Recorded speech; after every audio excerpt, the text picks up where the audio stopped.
According to the 2012 estimate by the National Commission on Muslim Filipinos, or NCMF, there were 10.7 million Muslims in the Philippines. That is approximately 11% of the total population of the archipelago, composed of 7,107 islands. Most Muslims live in parts of Mindanao, Palawan, and the Sulu archipelago, an area known as Bangsamoro or the Moro region, while some have migrated into urban and rural areas in different parts of the country.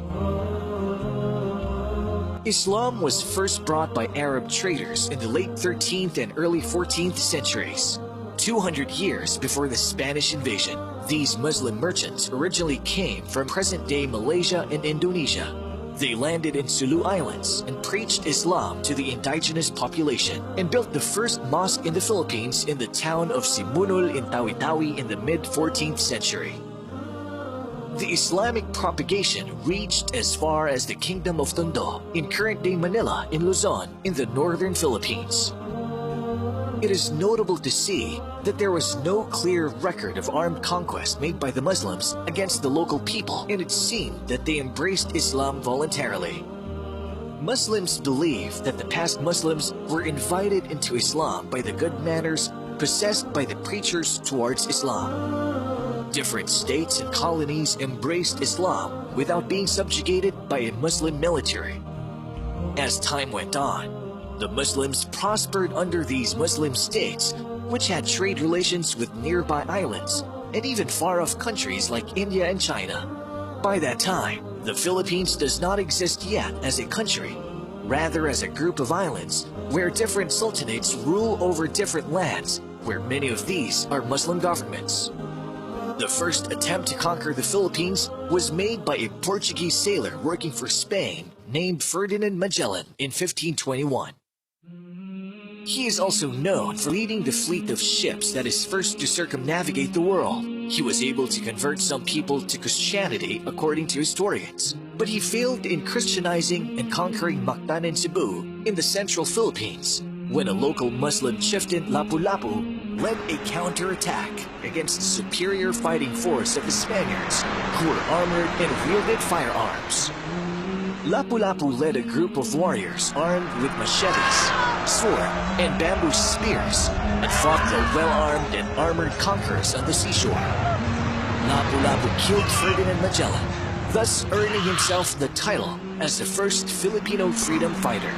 Lapu-Lapu is continually remembered today by having his silhouette used by the Philippine National Police in their official seal as a sign of bravery. When the Spanish returned to the Philippines in the mid-1500s, after the failure of Ferdinand Magellan to conquer Cebu, they conquered Manila, where they encountered more Muslims under the leadership of Raja Sulaiman, whose castle stood in the area, now known as Intramuros.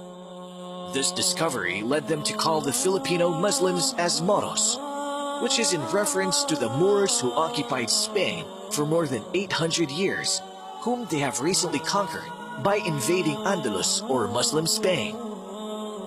In 1575, the Spanish started spreading Catholicism in the Philippines through the use of missionaries. But these missions are often accompanied also by conquest and invasion, where the vanquished Filipinos are subjected to forced labor and other cruelties.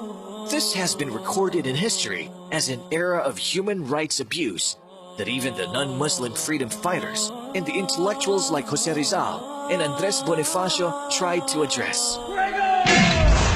Though much of the Philippines converted, the Moros, however, stood firm in their faith.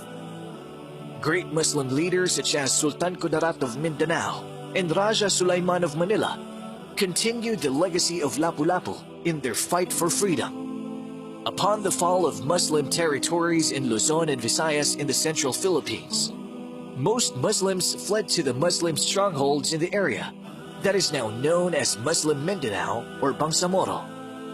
The Moros have a history of resistance against Spanish, American, and Japanese rule for over 400 years.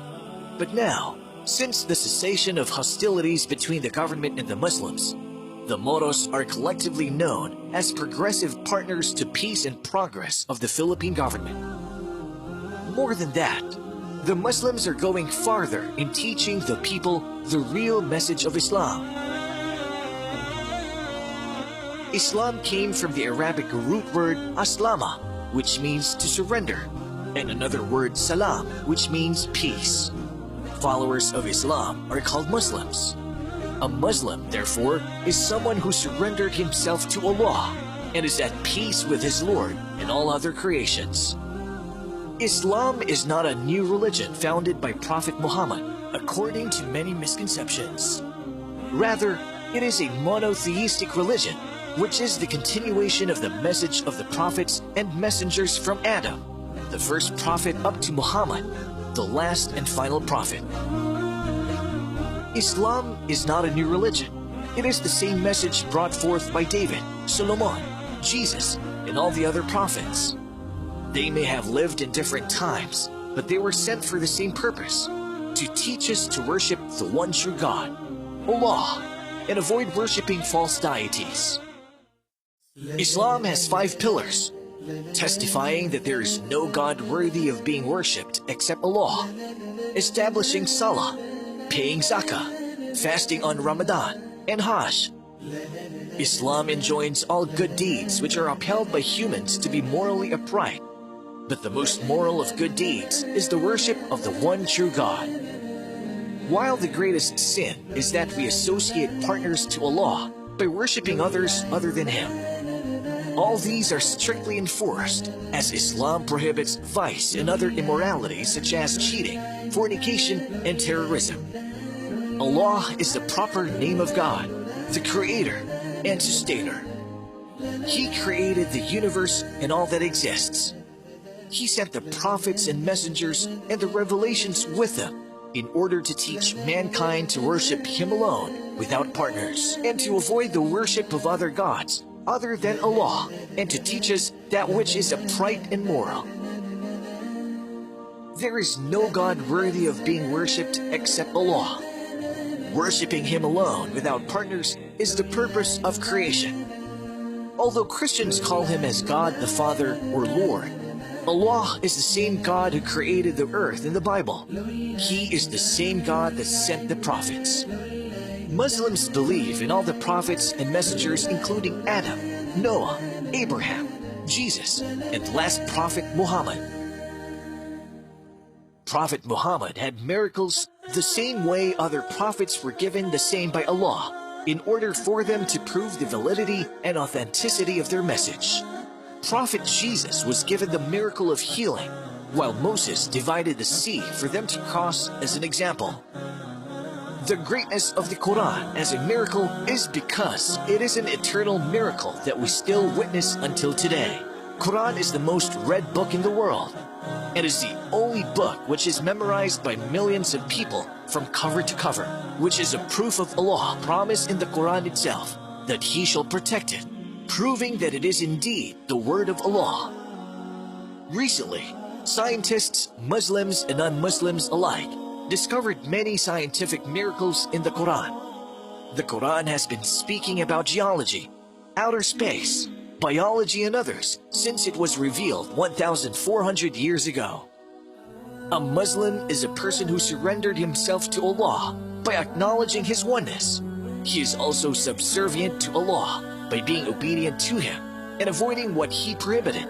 He avoids any form of cooperation or having to do with worshipping anything or anyone other than Allah.